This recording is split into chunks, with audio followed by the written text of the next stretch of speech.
Hey, I'm Zach. And I'm Jesse. Welcome back to another episode of Zach and Jesse Play Kerbal Space Program Poorly. Last week, I just played it fine. I want to apologize because I had not played Kerbal Space Program in about 6 months. Is that a long I time? used to play it a lot, and I was on like a big long break. And I just want to apologize because I forgot a lot of things. I was perfect last week because I didn't know anything and I still don't. Right. Well, let's get to it. So, I'm going to load us up back to where we were. And again, this is sandbox mode, so everything is unlocked. Everything is super easy. I would personally recommend starting in sandbox mode. There's also a bunch of tutorial missions and training missions trying to teach you all of the different basic lessons of this game. All right, well, let's start building something. So this week, I want to get us to the moon. Last week, we failed we didn't even get into orbit last week. we're going to the moon. This week, we're getting to the moon. I'm excited. For sure. So here's what we're going to do. We're going to first have to choose a capsule, obviously. Now, there are two different choices that I want to pick today. Either the Mark 1 command pod or the Mark 1 lander can. Okay.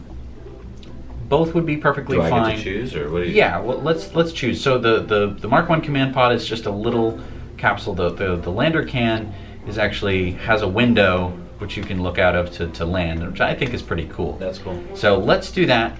We're gonna go to the moon. I do not know if we're gonna get back from the moon, although I will do my best to do so. Let's one thing at a time. One thing at a time. Let's see if it works. Right. I think it's amazing just that we can go to the moon. Yes. So I have here the lander can. All right. So I'm going to change the mission flag. So right on the side of our can, I was going to ask you about that. It says Kerbal Space Program, Wait, which is pretty cool. You can change it. So I personally love the look of this one, the C7 Aerospace Division. That looks Is there a SpaceX cool. one? There's no. You can download custom ones, so like Okay. we could put a NASA one if we really wanted to. That's cool. Let's do NASA. Let's do NASA. All I right. love the C7, but I mean NASA looks wicked cool too. Okay. So this is our lander can. If we spawn this, it wouldn't be able to do anything. It's literally just a little house that your guy lives in. Little, yeah. Come on, we need a rocket. All right, let's build a rocket. So first thing I want to do is make sure that I could re-enter the atmosphere if I wanted to. Okay. So over on the left, again, we have different categories of things. This is the heat shields. So I'm going to put a heat shield on the bottom. Nice. I don't know if that's actually going to be big enough. Oh. Because that could be problematic. Nice. No, that's too big. Oh. You know what? We're going to just risk it. We're going to put the little guy on there. And they don't then, have them right size? I don't know. I haven't played this game for 6 months. Oh. I did play like 14 hours of this game since we recorded the last one. So I'm a bit more up, but I have not landed this back through re-entry. I think it'll be fine. It'll probably be fine. It's fine. It's fine. All right, so now I want to be able to decouple that, so I put a decoupler. Boop. And now I want something that will be able to lift us off from the moon. So you kind of have to build rockets backwards in this game. Oh, you're thinking of the moon right now. I'm thinking of I've landed on the moon. Now I would like to get home, please. Gotcha. You got to bring that with you. Right. So I'm going to put a fuel tank there. Nice. And I'm going to give it a little engine. And this is an interesting point. Okay. I can get from the moon back to, or in this case it's called the Mun, or the moon with an umlaut over the U, back to Kerbin with just this configuration, basically. Kerbin is Earth. Kerbin is Earth in this little Now, solar why is system. that? Because the moon's gravity is so low? The moon's gravity is so low and it doesn't have an atmosphere. So it is wicked easy to take off from and get into orbit around. In Wicked fact, easy. And there's a second moon around Kerbin, which is basically just this little snowball that you can land on. And on that moon, it has such little gravity that your Kerbals, when they get out, they have a little pack that can puff them around in space if they want to. You can get into orbit with just the fuel on their back. They have rocket packs? They have little rocket packs. Oh, cool. So we'll hopefully maybe see that today. So this I think will be enough to get back from the moon. Okay. Very happy with that. I'm going to add another decoupler. And as you can see, we're building the stages here. And is that going to be too much of an engine? I think it'll be enough. Yeah, how do you know? Is it just trial and error? A lot of trial and error in this game. Yeah. But that's the best way to learn. Yeah, absolutely. Who wants to do math? No, math is hard. Come on. Games are fun. Games are fun. Now, we can't really land. Well, we're going to need a lander part of this thing, Okay. right? So I'm going to make a bit of a tall lander. And a lander is an engine that fires to get you down to the surface? Sure. Is that? Yeah, this is going to be probably like our second stage / landing device. Okay. Maybe our third stage. We'll figure it out as we So you as don't we need a build this decoupler rocket. between that? So there is a decoupler. Oh, you put one. So now we have a tank full of fuel. Okay. And now I'm going to choose another engine. And oh, you know what I really wish I had is something to tell me if I could land on the moon with just that engine with all of this weight above me. Is there such a thing? There is such a thing. Okay. And I've been waiting to do this because I think it's important for everyone to learn to play this game, with no mods or anything like that. I think that it's good to learn how to do things without any help. But the more I've been playing Kerbal Space Program without any mods, the more I have missed this one very particular mod. So I'm going to show you how to download it because it's a little bit complicated. Okay. So I'm going to quickly... First, can you tell us what this mod is? Yes, this one is called MechJeb. Now, the reason it's called MechJeb is one of the characters in the game is Jebediah. Right. We killed He's him a few he's times. the best pilot Mhm. on Kerbin. And the reason it's called MechJeb is it's a mechanical Jebediah. So the mechanical version of the best pilot in the game. Okay. And Like an autopilot. it's basically an autopilot that allows you to do a lot of different functions. It's going to make our life so much easier. So I'm going to quickly save this guy. I'm going to call this Lander Can, which has a spare A. Lander Cam, huh? Lander Can. But you spelled with an M. That's an N. No, the second. Oh, Lander Can. Oops. There we go. Fixed it. Lander Cam. And I'm going to save this. All right, now I'm going to exit Kerbal Space Program. Aw. Before I absolutely exit it, I'm going to go back to the main menu. And the nice part about this game is that the mods they're not super cheats most of the time. They're usually add-on packages, so you can have specific add-ons. And you'll notice right in the main menu, add-ons and mods. Wow. You can click this, Okay. and it brings us to CurseForge, right? I'm just going to close these. So it brings us to CurseForge here, which has all the mods Sounds on Kerbal scary. Space Program. It Okay. just has a bunch of... Oh, MechJeb's right at the top. MechJeb is right at the top. It has had over 2 million downloads, so you know it's Wow. the good stuff, right? That is awesome. There's so many other amazing mods here. Now, is it safe to download these?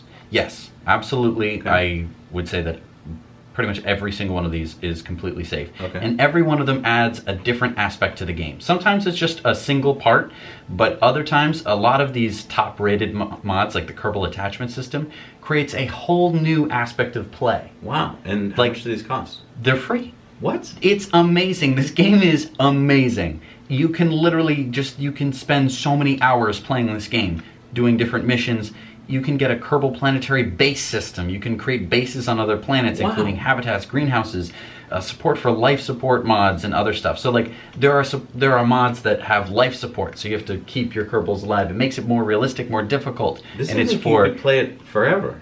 you can literally play this game forever. When you first start it, it is, I don't want to say easy because it is hard, but it is simple. It's very simplified. It's mostly just there to teach you orbital mechanics, but as you play, you can get very complex. Wow. So what I'm going to do right now is I'm going to download MechJeb. Okay. So unfortunately, you have to wait 3 seconds because otherwise you'd have to have like some curse count. But anyway, you get a zip file here.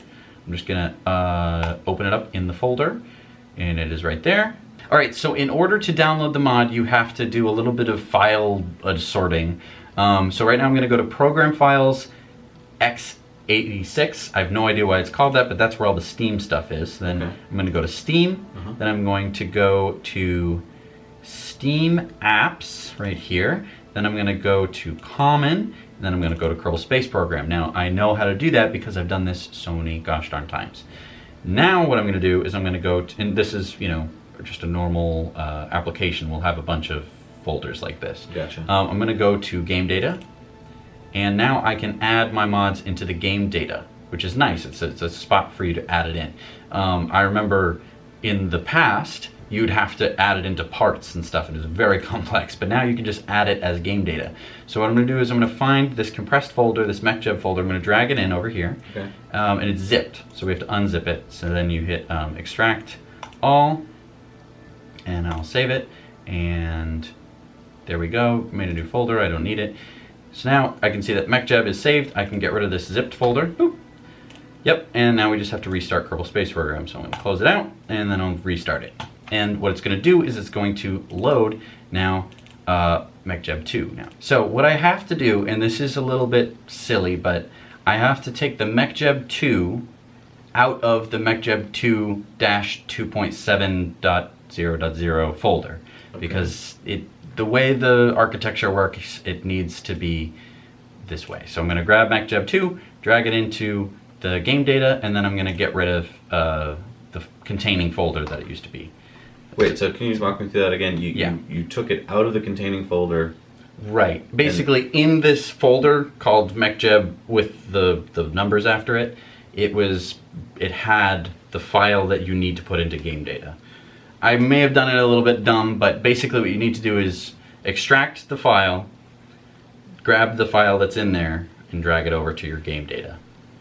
Wow. So it's complex. It's 2018. It's and you still have to 2018. do it this way? I think that there are some other launchers that might be able to fix this, but this is the way that I know how to do it. Okay. Hey, Anyway. know, if anyone has a better way to do it, please post it down below. 'cause Absolutely. this I seems know dumb. that there is a better way, but this is the way that I've done it for so long. So I'm going to go back and I'm going to play some more Kerbal Space Program. I'm going to do 64-bit because I'm super fancy. And here we go. So now we have Kerbal Space Program opened. I'm going to go back to our game here. I'm going to resume the saved game, default, and load.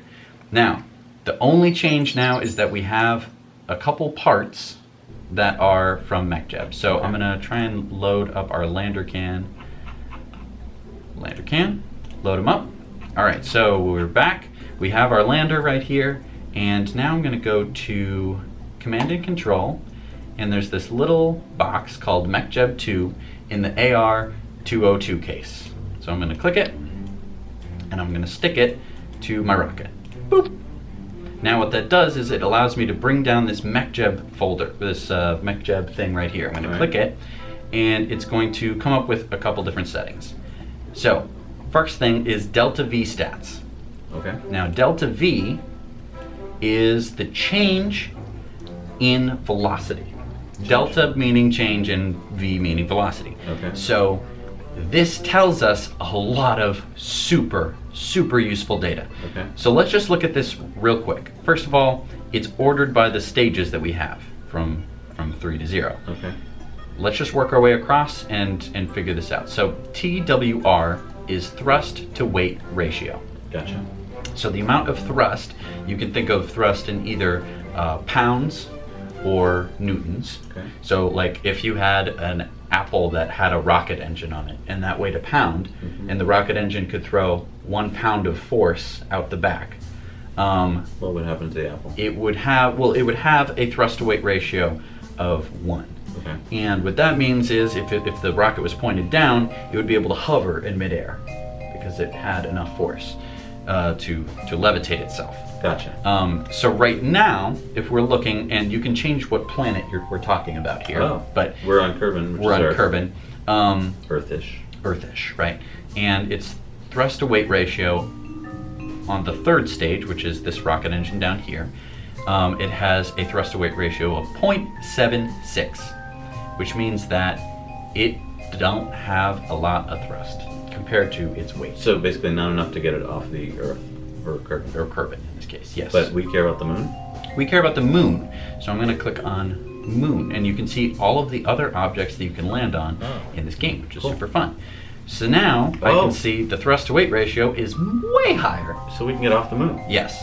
Now you might see this other thing, which is called SLT. So SLT, was that like salad, lettuce, tomato? It's actually sea level thrust to weight ratio. So the T stands for the TWR that was in the thing previous, which is wow, it's an acronym within an acronym. Wow. Acronymception. AI. That was an Inception joke. Yeah. Okay, so that means at sea level, on the moon. And that's why the numbers are the same as the first column?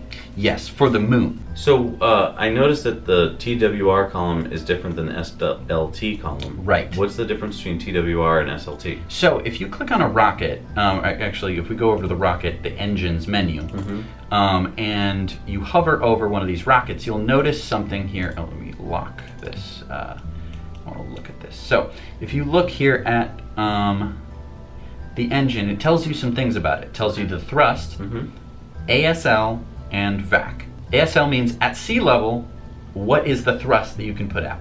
Okay. And VAC means in the vacuum of space. And this has to do with a real physics phenomenon, which is that rocket engines are more efficient depending on where they are in the atmosphere. The more atmosphere for this engine, if it's in a lot of atmosphere, it has a very, very low thrust. And that can be shown by the engine ISP, which is basically the abbreviation of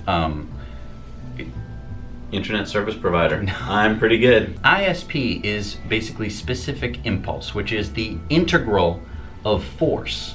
What? Which is a very scary sounding thing, but here's what it means. Basically what this means is that for every atom that it's shooting out the back, how much force can it impart over, so for every atom it shoots out, how much force does it get? Okay. So the higher number, the better in most cases. Okay. But you can see that at sea level, it's terrible. 85, that's pathetic. Oh. Super bad. I don't like that. But the good news is I'm landing on the moon where there is no atmosphere. So it totally doesn't matter. Oh. Which is great. And so that explains why the SLT, or the sea level thrust weight ratio, is so low compared to the thrust weight ratio in space. And this also means that in space, the VAC delta V is much, much higher. I can get a lot of push. I can go very far with this tank, right? I can get 2,310 meters per second change. So if I was in space, free floating, just sitting there, and I lit the rocket and I just let it run out, I would be going at the end of it basically 2.3 kilometers per second, or 2,310 meters per second, right? So hopefully this makes sense, and that is very useful. This is all energy that we can use to go around different places in our solar system and beyond. All right. So we have our little lander here, and just to add some, make it go away. So just to add. And so just to say, the whole reason that you installed this program, the MechJeb, was so that you can make sure you have enough. I could make sure that I'm going to have enough. So now I can go to the moon and I can see, oh, well, on the moon, I'm going to have a sea level thrust to weight ratio of 4.56. And what's the minimum you would need? Would be probably, if I'm coming in for landing, I'm going to need a thrust to weight ratio that's a bit higher. But now here's the thing. As I burn fuel, right? My thrust to weight ratio is going to change. So I'm going to have less delta V, but my thrust to weight ratio just went up. So I just took out half the fuel in the tank. And let me just show you how I did that, because that's a useful thing that you can do. Yeah. I right click on the tank, it shows me everything that's in the tank. I can increase the amount of liquid fuel and the amount of oxidizer. Now, the reason you need oxidizer is because you're in space. There's no oxygen in space. You can't burn things without oxygen. So you have some oxidizer in there. Makes sense. Now, let's say I used most of my fuel, right? My thrust to weight ratio goes up because it weighs it's less? lighter. Ah. So that's super useful. If I want to land on the moon and I don't have enough fuel, and I know that I won't have enough fuel, I can start burning fuel early, right? Which might not, do much in terms of for me landing, but it could it could jettison enough fuel for me to be able to raise my thrust to weight ratio enough to be able to land safely. Because you lowered your weight. Right. Now, in this vehicle, I think we'll be totally fine. We will have a 4.56 thrust to weight ratio. That's pretty good. I'm pretty happy with that. And especially because we probably won't have a full tank when we are about to land on the moon. Which is good because we probably don't need that much delta V to land on the moon, which means that this could probably be my second stage. But anyway, let's take a look at this as a lander. So if we were to land on the moon with this, our guy would have to get out of his capsule, Oh, that's right. He'd from be his way- door, way up. and he'd be way up. So that's a problem because we don't have. Although the gravity on the moon is so low, could he just jump? The gravity on the moon is low. However, from experience, I can tell you that he can't jump that high. Okay. So what we're going to do is we're going to give him a little bit of a ladder. So I'm going to go to utility, because it is pretty utility, and I can put a ladder in here. Now that doesn't look like a ladder, but if you right click on it and say extend ladder, boom. So I can put this ladder and I'll put it right there. Right now that is still not enough ladder. Let's be real. But what I can do is I can add another ladder, right? Boop. Oh, could you also add these things? Yes, you can also add these. These are called mobility enhancers, which would allow you to put ladders that are just sort of permanently affixed to the outside of the craft. And this allows you to kind of sort of scooch sideways too. So if you put a bunch of them around, like let's say I accidentally put a giant motor here on the side of this rocket, or let's say I put like a big drill or something. He could crawl around the rocket if he so chose. Can I ask you a quick question? Yeah. You got a ladder sticking out from the side of your rocket. Is that going to affect your aerodynamics? It probably won't, because we will be able to fold it in while we're flying, right? Oh, okay. And we can just open it when we get there. So that little nub sticking out won't affect things too much? Probably not. So I'm just going to extend that guy. I know that those two will line up. Does and then the he program can take climb. it into account?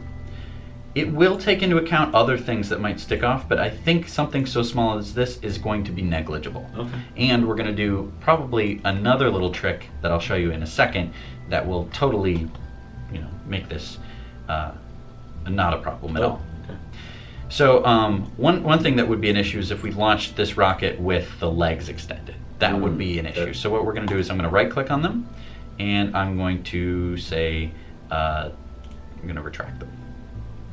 So that way we can retract them. Now there are a couple things that we can worry about on the moon called the spring strength and the damper strength. Basically these legs will act as a damper when you land on them. They're not just landing on, it's kind of like having your legs bent. It'll kind of have a little bit of springiness as Gotcha. opposed to having your knees locked, break your legs kind of scenario.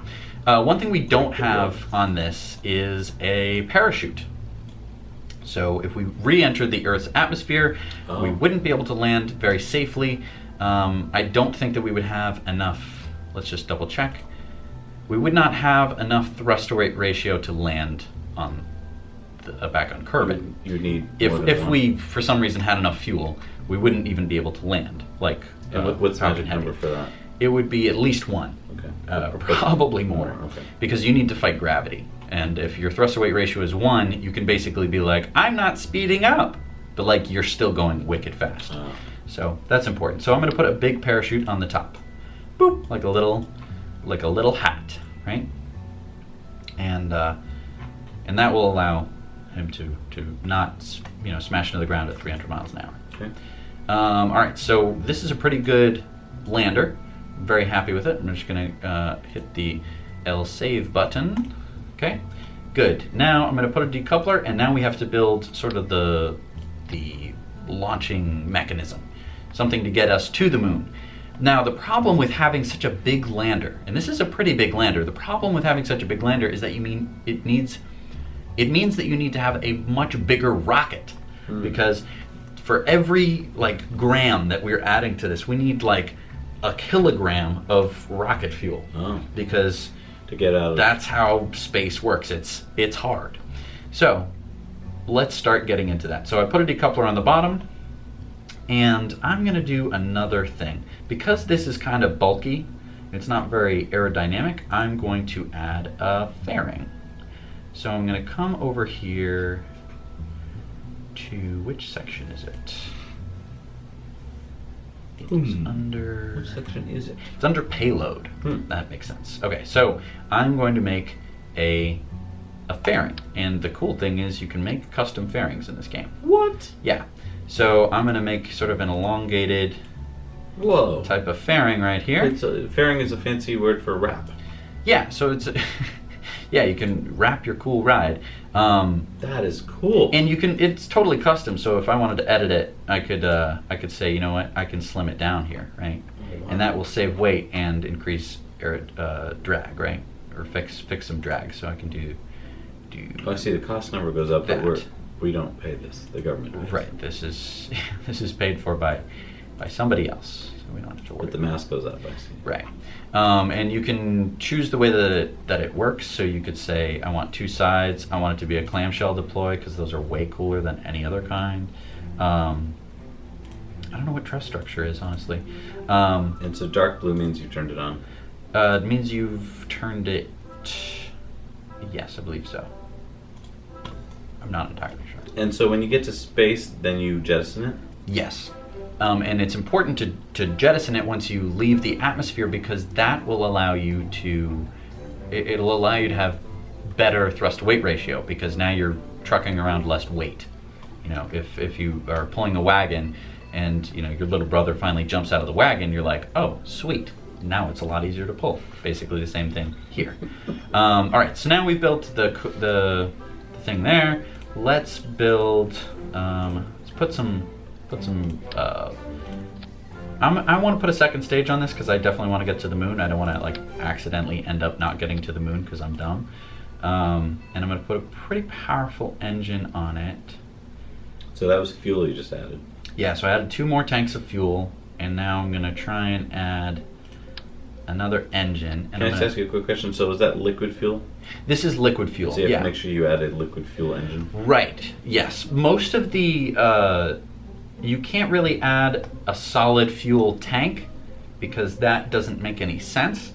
But what you can add is usually it already comes with its rocket. So if I put a solid rocket booster on here, it would automatically come with its with its funnel. So it's not impossible to mess up. I've definitely done that in the past, like gotten to Mars and been like, okay, fire, and then it's like, and I'm like, sweet, okay, now stop, and it's like, and I'm like, no, you know. Oh, solid won't stop. Solid don't stop. Gotcha. That's true. Okay, so I'm going to check the thrust to weight ratio, and it's good. It's above 1. The sea level is not great, and my delta V is not super amazing, but it's pretty good. I'm happy as this as a second stage. Okay. So it's definitely not going to launch like this. Oh, I see. It doesn't look right, does it? No. That wouldn't get you into space. I'm going to make it a little taller because I love making tall rockets. Now I'm going to make another decoupler. Pop it in there like boom, and I'm going to make it get even bigger. Actually, you know what? Huh. What? I don't like it. I don't like that at all. Here's what we're gonna do. I'm gonna give it a bigger base to the fairing, like so. And then what I'm gonna do is I'm gonna give it a much wider second stage. This guy, big old orange tank, and I'm gonna put a big old engine on it. I'm going to make this rocket massive. It's going to the moon, so it's going to need to rival basically the Saturn V. So, time to pick my engine. So, I could put these 2 different engines on here. One is obviously bigger, and one is obviously smaller. So the smaller one will give me a good thrust to weight ratio, and I will get a nice, really big delta V number. And delta V is always good to have, just in your back pocket. Okay. So I like that. I like having that much delta V. Now if I swap this one out for this one, boop, here we go. A little bit less delta V, but a better thrust to weight ratio. So it's kind of a trade-off. And the reason for this is we can look here in its ISP. So engine ISP at sea level, 280, vacuum, 320. If we look at this one, if we look at this one, 285 at sea level and 310 in vacuum. So it's less efficient. So I'm going to go for the more efficient one just because I'll hopefully already be in space at this point. Does the time column tell you how much time it'll burn for? Yes, and that is sometimes very important because you can put a very, very efficient engine on there, but it means that all of your maneuvers are going to take a very long time. So like if it gives you a time of like let me put a little teeny rocket engine on the bottom of this just to show you. I'll put this Spark liquid fuel engine. It's teensy weensy. It could burn for an hour and 23 minutes. You do not want to need to go and be like, okay, here we go. But you can experiment. You can, absolutely. I mean, and you can look at the thrust-to-weight ratio, 0.04. That's not going to get you anywhere. All right, so I'm going to put that engine on there, and I'm going to put another decoupler. Okay, time to get big. Wait, that wasn't big? No. Time to go big or go home. I'm going to put this, we're going to get even bigger. So, I'm going to get the biggest tank you can get. Boom. And you know what? I'm going to get like 3 of them. What? Boom, big rocket, looks baby. like Oh, the Saturn V. I need more room here, so I'm going to put my guy even higher. Is there a limit? There are some limitations to the building area, and we're close to those because I'm building such a big rocket. It's going to be inefficient. This by no means is like scientifically good. This is pretty bad. I'm going to get the biggest mammoth engine. Ooh, pop that on there. like a Saturn V. Yeah, you can see that it already has a thrust-to-weight ratio above 1, even at sea level, and it'll burn for about 2 minutes, which is pretty good, and a very high delta V, even at sea level. And that's because it's not terribly efficient at sea level, but it has a lot of fuel. Now, I want a little bit more of a kick to get us going.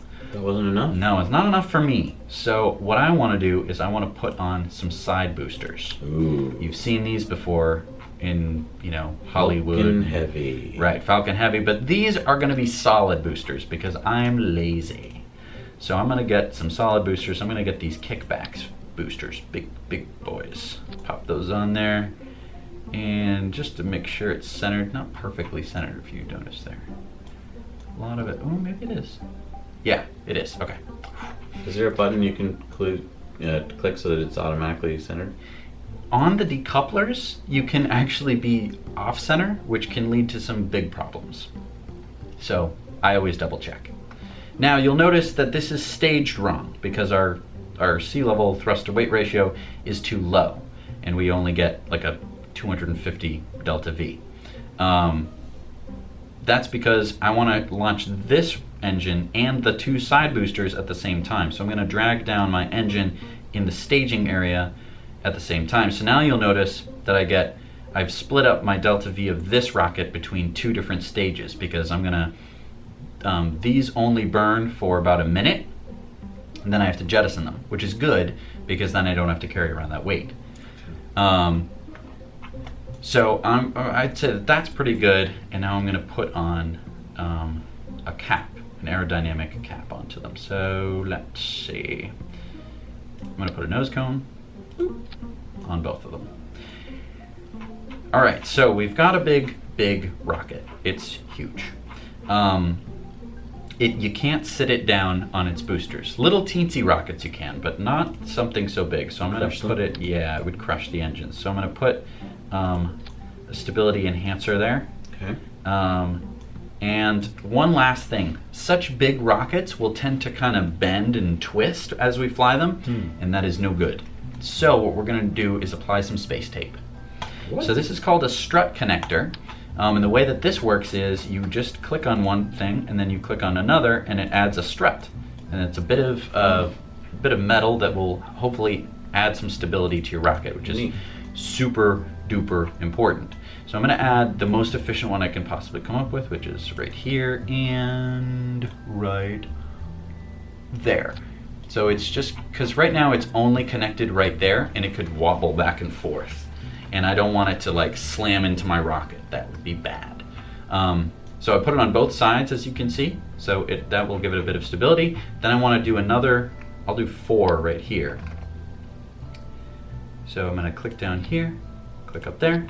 That adds some extra stability, and it'll break off after we jettison that bottom thing. So there's explosive bolts hidden in there, so it'll let go. That's cool. So it's a very useful thing. If your rocket's all wobbly, add space tape. And I'm going to add another one to our lander right here. Oh, cool. So that will keep everything nice and stable. So don't add the space tape over the fairing. fairing. There's no real need.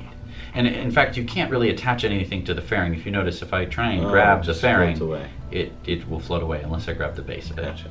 All right, so we have our rocket. I think we're ready for takeoff here. Exciting. The only thing is it was about to let go of the rocket before any of the engines turned on. No. Which, by the way, let's just show it. Let's just show what happens if you don't turn on your rocket engines and you let it drop. Because I think... That's how you learn. So, yeah, that's how you learn. So here it is, our big, beautiful rocket. And there's the moon, where we're going. And I'm just gonna put the throttle all the way to the top. But I haven't been paying attention to my staging. So it's only gonna let go of these. So I do that. Oh, no. Yeah, big explosion. I blew up my launch pad, in fact. That's not good. It's not good, and then my Kerbal is going to smash into the ground. Let's save him from that. And revert flight. So this is a way that you can go back and redo if you messed something up. Nice. So I'm going to revert to launch.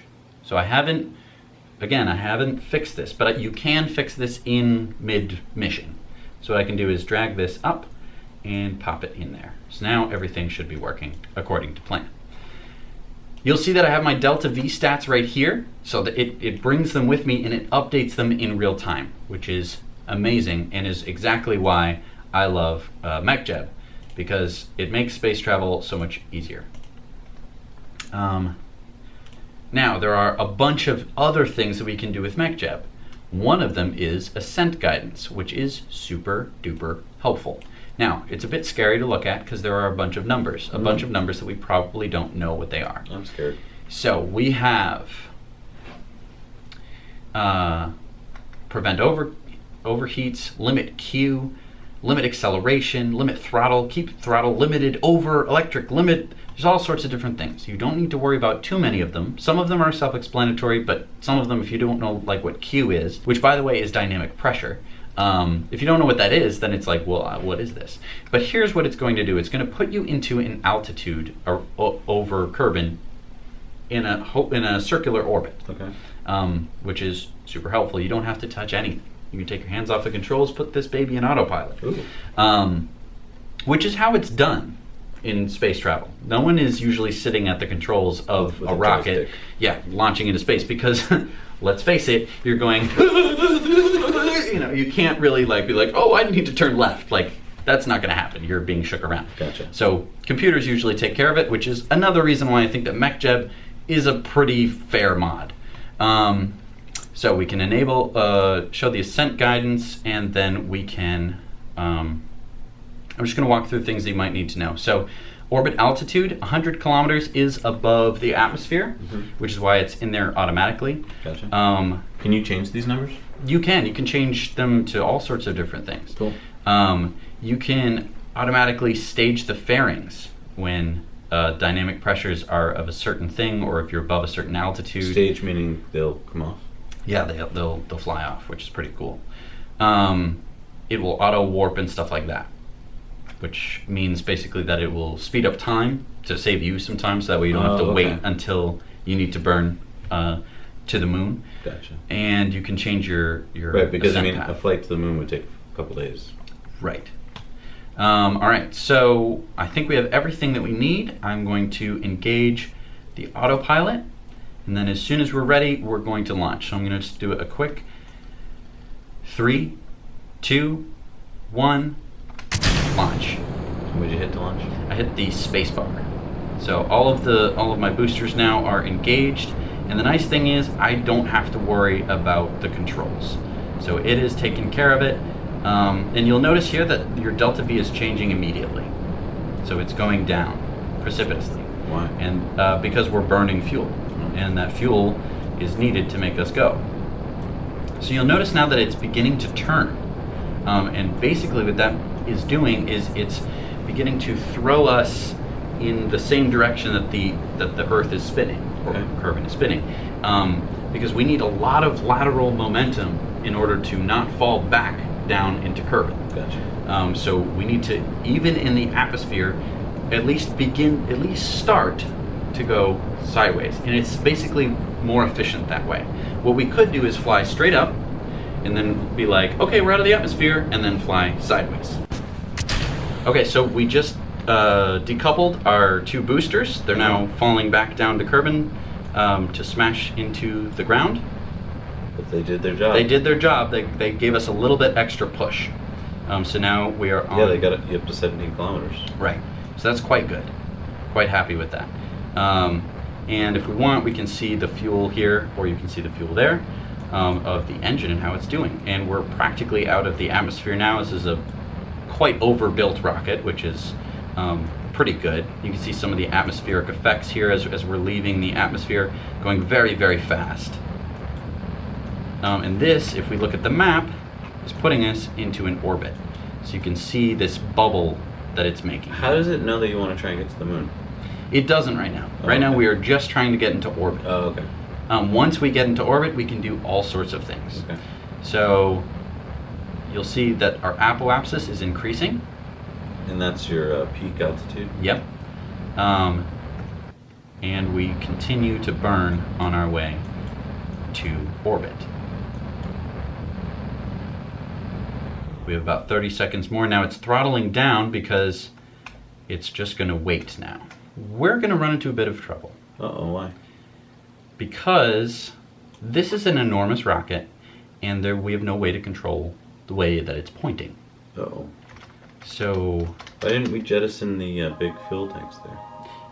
we still have some fuel in them. Oh, okay. But the problem is we do have reaction wheels in the capsule, but we don't have enough power to turn them. And that's just something that I really should have figured out. Doesn't look good. Doesn't look good. Here's what I'm going to do to save this. I'm going to disengage autopilot. I'm going to give us a little bit of boost, and I'm going to use the thrusters can actually point in different directions, and I'm going to turn us back the way that we want to go. I'm saving some fuel here by not burning my thrusters as I'm just spinning using just my momentum. And now I'm going to engage more thrusters and hopefully point us in the right direction. Okay, good. And I'm going to engage the autopilot again. So I just sort of saved myself there because I was about to do a backflip. Gotcha. Which we don't want to do. We want to be pointing in a very specific direction. So we're getting into position now, and I might need to engage the autopilot again to stop this rotation.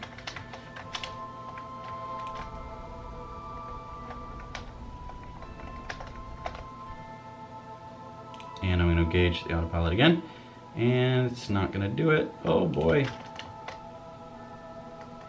I'm going to turn on SAS, and I'm going to do a maneuver. This will hopefully get me pointed in the right direction. This was a bit of thing because I didn't do a very good job making this rocket. So I'm engaging autopilot again now that I'm pointing in the right direction, and we are, I think we're good. Now, autopilot wouldn't bring you to the right direction? Well, see, what I did is I had to do a manual override to be able to turn the ship back around. It did not have enough power Oh, I see. to point us in the right direction. It's basically, it had a gyroscope to turn this gigantic rocket with a huge amount of torque that needed to move it. So yeah, that wasn't going to happen anytime soon. We're doing pretty good here. So we now have a node here and a maneuver to get us into a circular orbit around Kerbal. And this node is coming up in about 7 seconds. We're going to burn for 12. Here we go. We burned a little early, that way we can make sure that we have a very nice circular orbit. If we start at the wrong time, it's not going to be quite as circular. So you'll notice the camera shifts when we get into an orbital pattern. So this is something that we weren't able to do in our last run through, was we weren't able to get into orbit. But now we're in orbit, which means that no matter what happens, we're not going to slam back into the planet. Nice. And that's good. And basically, ascent guidance is now done. It doesn't need to do any more work. We can get rid of it. Oh, ascent meaning going up. Right. Now, there are some tools that will help you get to where you want to go. However, we can do the rest of this manually. Okay. So here's what we're going to do. I'm going to get rid of MechJeb for now. I might need to use him later. What we want to do is do a Hohmann transfer. And basically there was a guy named Hohmann, and he came up with this orbital mechanic idea. I'm going to create a node, add a So we're maneuver. not transferring our home to somebody. No, this is a Hohmann transfer. So what we're going to do is we're going to burn prograde at a certain point in time, and that will put us into a moon encounter. Interesting. And so you'll notice that there are a lot of lines going on here. The more yellow line, or the orangey kind of line, is what will happen after we do our burn. So, and you can move when we do this burn. Oh, neat. And it changes a lot of different things. So right now, if we tried to just like go to the moon won't be there by the time we get there. Oh, yeah. So we have to shoot for where the moon will be. How do we know? And it's that purple thing. Oh. One interesting thing is if you wanted to hit the moon directly, you could sort of line this up and put your orbit sort of looking directly at it. And that's kind of like a poor man's way of doing it, of being like, I'm gonna hit the moon. In this case. So what would you put on it again? So what you do is you'd first build a little, you'd burn prograde enough to touch the orbit of what you're trying to get to. Okay. And then what you'd do is you would essentially sight down your circular orbit to look at the object that you want to go to, and then you'd burn your maneuver right there, right? So didn't this kind of happen in Apollo 13 when they lost computers? Didn't they have to actually line up out the window and do a burn manually at the right time to get to the moon? Yeah. So, I mean, and so what happens is we would hit the moon. Oh, cool. We would actually slam into the moon, which would not be great. I don't recommend. I thought we wanted to land on the moon. We do want to land on the moon, but we do not want to slam into the surface of the moon. We want to gently do it. Gotcha. So what we want to actually do is get into orbit around the moon. So I'm gonna adjust when we do this burn to get us into orbit. So you can see that the moon is traveling and we can hit it at different times. So I want to get into a periapsis, and that's the closest that we get to the moon. And I think that around 200,000 kilometers, or actually 200 kilometers, would be a pretty good periapsis. So I want to do this burn. Now, here is where I can sort of put my feet up and let MechJeb do all the work for me. So what I can do is I can bring up the maneuver node editor, which could let you really enter in a whole bunch of different data. Like I could enter in numbers. Like right here, I'm just sort of playing. Like I can just pinch and pull to be able to feel what it's like to do this. But if I wanted to enter in some hard numbers, I could. And so that's what I could do there. So what I can do now is just execute next node. It will auto warp for me. It will do all the work that I need to do for me. Now, one thing we need to address before we do this is that we have a giant rocket and it's very hard to control. So that's going to be an issue. If I tell it to just do something, it's going to be like, hey buddy, I don't really have the strength to do it, so I need to use my engines to actually point us in the right direction. So I'm going to turn on SAS, which is Stability Assistance System, or something like that. And then I'm going to tell it to point into the direction of the maneuver. And it's going to try and do that with the reaction wheels, which is going to waste some of our electrical charge. But then I'll burn the engines, which will give us some charge back. And the engines will point us in the right direction, which is super helpful. Now I'm only doing a little teensy tiny bit of throttle here, because I just need it to point us. I don't need it to push us, right? So I'm just giving a little bit, just goosing it, right? And then I'm gonna hopefully have it stop pushing. Good. Nope, not good. I don't understand why autopilot couldn't do this. Well, this is, usually it would just point. It would just allow the reaction wheels, or the RCS thrusters would have been really helpful here if I had put some RCS thrusters on the outside. And it would have just allowed that to control it. So I'm going to try to execute next node. It's going to try and point in the right direction. Let me just try this again. The problem here is that as I fire my engines, I'm actually moving my node around. I'm going to try and do it. Let's see if this works. I'm going to cheat now. Ready? I'm just going to... I did a quick time warp, and that freezes your spinning, which is hopefully pretty useful. And then hopefully this electrical charge will, or this reaction wheel use will get us pointed in the right direction. And reaction wheel is like a gyroscope? Yeah. Oh, I hope we don't need to do this manually. Here we go. All right, so now it's auto warping for us. So it's warping us to the right time, and basically what you're going to notice is it's going to look like we're firing off parallel to the surface of the planet. So 6 minutes. Ah! I almost launched us into the planet. Here we go. Execute, please. So we're 65 miles above Earth, 65 kilometers above Earth, Yes. and Our burn is going to be in about 5 minutes. that's if you can turn us. That's if I can get us to point it in the exact correct direction. The good news is once we destage this stage, like once we throw it away, we can worry about it later. So this looks really complicated. You know, it is rocket science, but you need to really play around with it. And you know So what? will the tutorials help? The tutorials will absolutely help. Yeah, for sure. I mean I like type, whatever. Yeah, I mean the tutorials will totally help, and you know, just getting a lot of experience is super helpful in this game. I'm gonna just start burning at our maneuver here. It's not going to be perfectly accurate, but it will allow us to jettison this stage, which I am super hopeful to do. Now we're going to drift away just a little bit. I'm going to give it a little bit of gas. Actually, I'm going to bring down the throttle, push us away without blowing up that rocket, and then giving it full throttle. So we've got to do this for about 36 seconds, or 23 seconds. And that will hopefully get us into an encounter with the moon. So right now I'm actually doing it manual, just because I couldn't really trust MechJeb to do it perfectly. So I had to do it manually because I made my rocket, honestly, poorly. So I'm going to throttle down here to get a little bit more accurate and cut it. And let's take a look. So there we go. We're going to encounter the moon with periapsis of almost 1,000 kilometers. So it's going to be quite a far distance away from the moon. So now what we have to do is start worrying about this moon encounter. What I want to do is I want to circularize around the moon, which means that we need to burn retrograde.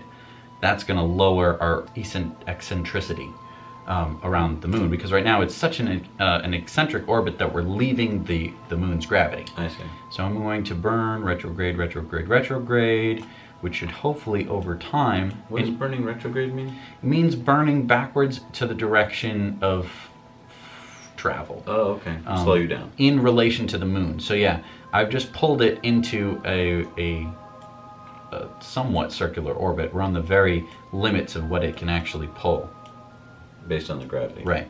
Based on the mass of the moon. Right. So I've put it into a roughly circular orbit. So it's kind of like going in a direction for a while and then turning around and pushing the opposite direction to slow you down. Right. So that's what we would be doing. Okay. So what we're going to do now is I'm going to actually let MechJeb take this into control, and hopefully he's going to have enough power, or like enough, now you can actually see it turning, because the computer is controlling it. Gotcha. And telling it to point towards our maneuver, which will happen long in the future.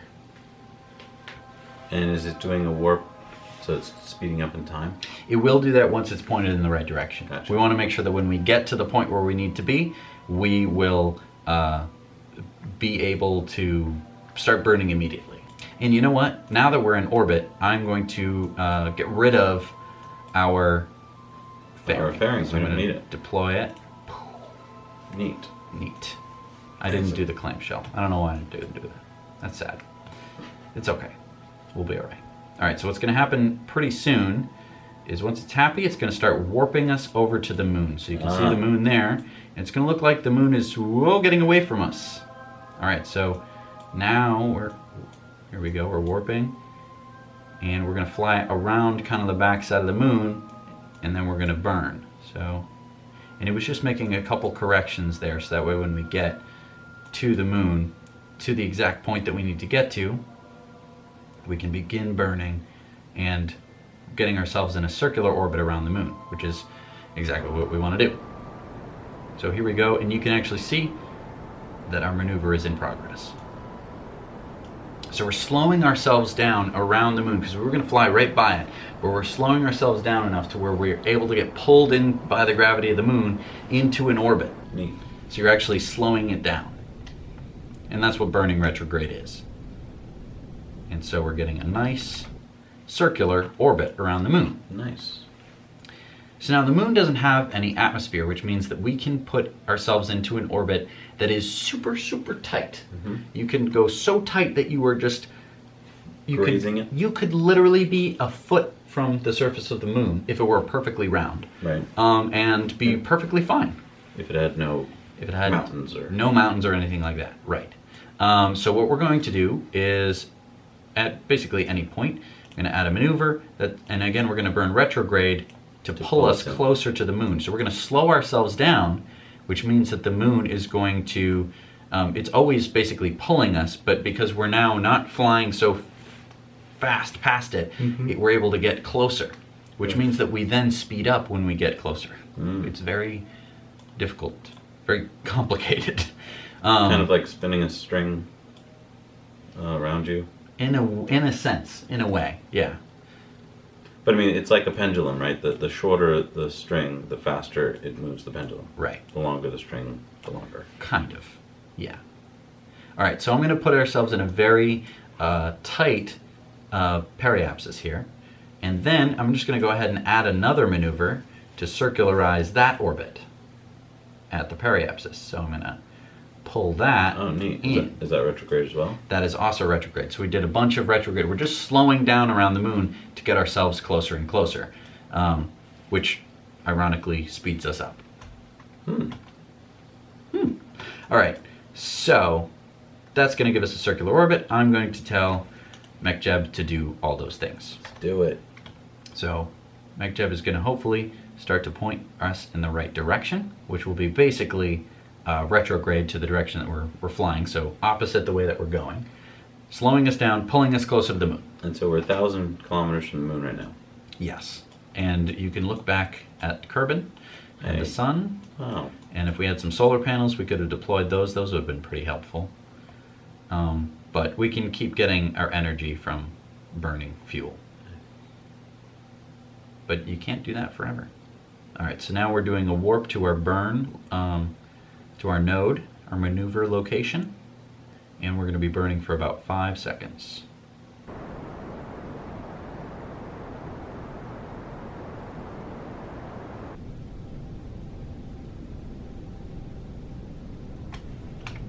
And again, pulling ourselves even closer to the moon.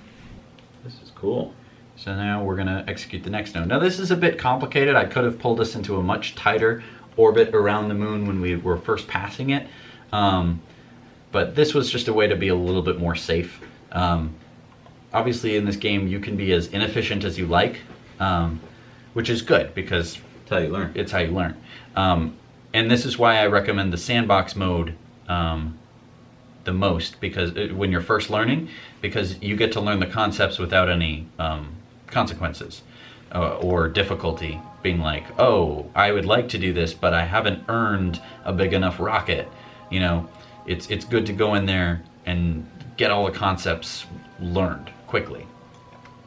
And then later on, when you're like an expert, you can sort of get in there and you know, do all the hard stuff.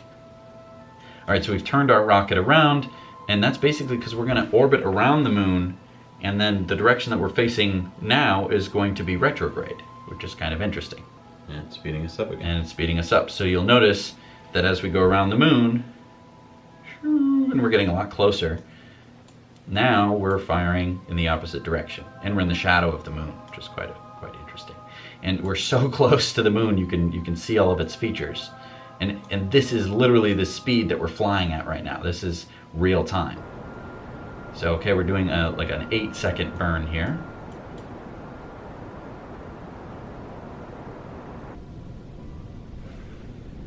And that pulled us into a circular orbit. So now we're going to land on the moon, which is very exciting. Now we need to choose a landing location.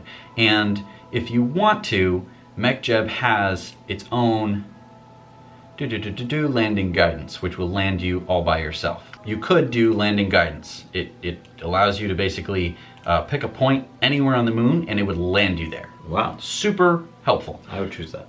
It's not perfect. It sometimes will crash, but we're going to do this manually just so that we can learn. And the fun part is sometimes it's nice to be able to watch something that knows what it's doing, do what it's doing, so that you can learn. Yeah. Which is sort of what you're doing now, because I know what I'm doing, kind of.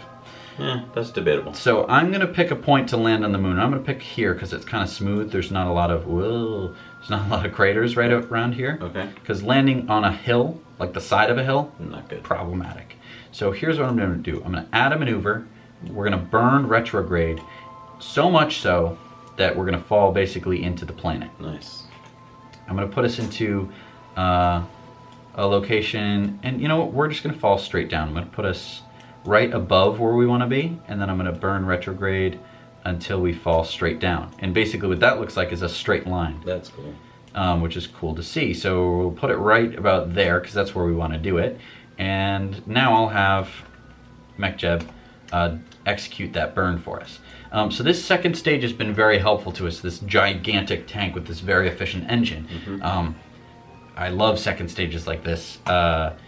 You know, it's a bit unfair because we used a gigantic rocket to launch us here, and we're going to need to jettison this before we land. But is that why it's taking so long to turn? yes, absolutely, because it's Here we go. big long thing. So here we go. We're coming in for landing, or we're coming around the planet And it's now. 100 times faster than we actually would be. Right. This is just to speed up time so you guys don't have to sit here and wait for, you know, a couple hours.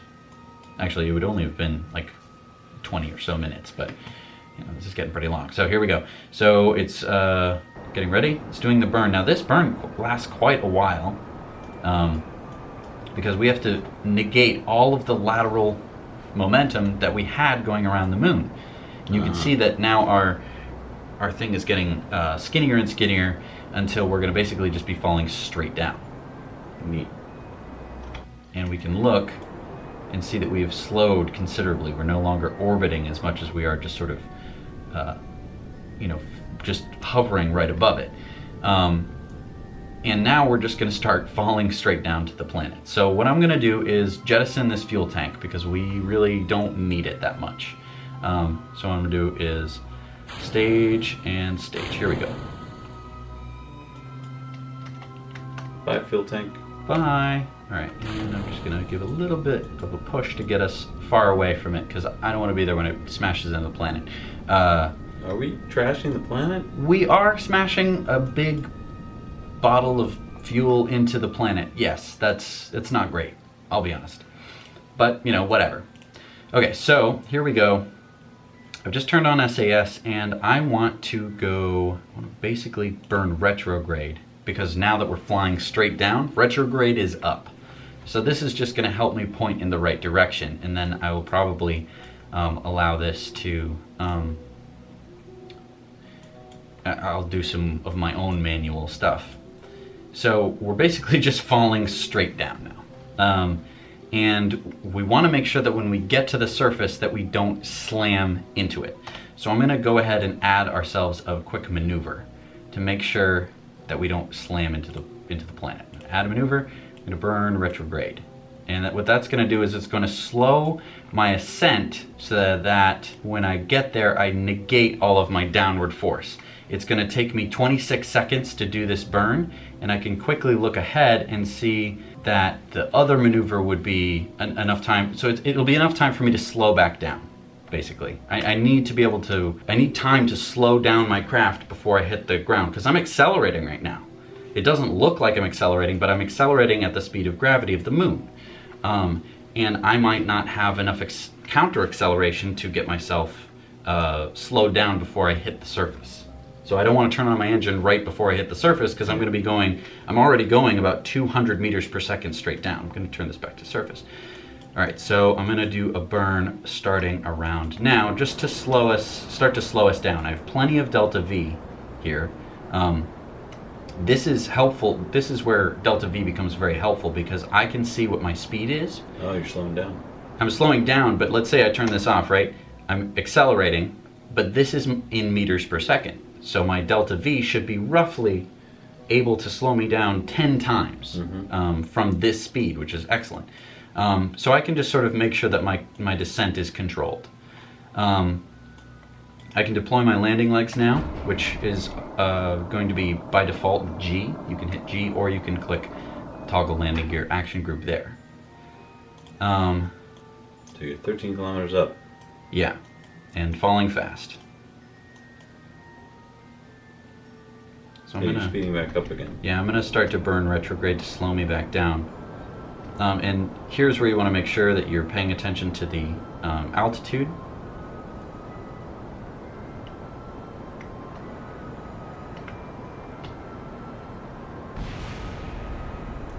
Sounded like something just blew up, probably my tank. So if I hadn't been deaccelerating myself, I would have hit the surface by now. So I've slowed myself down to basically a standstill, and this is just to make sure that I'm going to have enough time to react when I need to land. And now as I burn fuel, keep in mind that the thrust to weight ratio is increasing, so I'll need less and less throttle to deaccelerate, which is great. You'll notice my thrust to weight ratio has gone up since you're slowing down. Yeah. You might even start rising. So, oh, there you go. So now I can see my shadow, and here is where having the lander can is really cool. So I'm going to go into Jebediah's view, so he can actually see the surface of the moon. And he has all the data that he needs. He has his vertical speed indicator there. He's got his altitude over here. I can actually zoom out and see all of those if we wanted to land like this, which is, it's pretty crazy to do. I'm going to do it from the outside just because I need to have a very good view, because I'm not Jebediah Kerman. 5 kilometers. Yep, so I'm slowing down now just to make sure, and I'm just being extra cautious, extra safe, because I don't want to smash into the surface of the moon going too fast. And so here's where you probably want to pick a good landing spot. I'm going to do a little bit of the tilting to pick a good spot. Let's go this way. So I'm actually going to not land there. I'm going to land somewhere else. So I'm actually creating a sort of a tangential surface to the moon. If we zoom in, well, I can't zoom in quite enough to show you, but I have a lateral speed, which is going to put me in a better landing location. So I'm going to go back to retrograde here. I'm going to burn pretty heavily, because I can really see my shadow now, and I'm playing it by ear basically. I'm going to negate my lateral speed a little bit, and I'm going to do a little more. Good. And I'm just going to do a constant burn to keep myself going pretty slow. 3.5 kilometers up. Yeah. And it might be not 3.5 kilometers up the more I'm looking at it. Because of, like... Because it could be a crater. Yeah, you can see my shadow, and you can see the landing gear in my shadow. So you're close. I'm close. I'm going to go ahead and slow myself down here. I'm going to keep playing with it. Oop, I'm going up now. Back down. Yeah, I'm going to land very gently. What's a good rate of descent? You know, it depends, but basically I want to land at something that's less than 5 meters per second. Okay. And the big problem here is that I have a very tall rocket, and I'm going to be landing on what looks like a kind of an incline, which is not great. So here I'm sort of just floating now. Oh, you're almost I there. have plenty of fuel.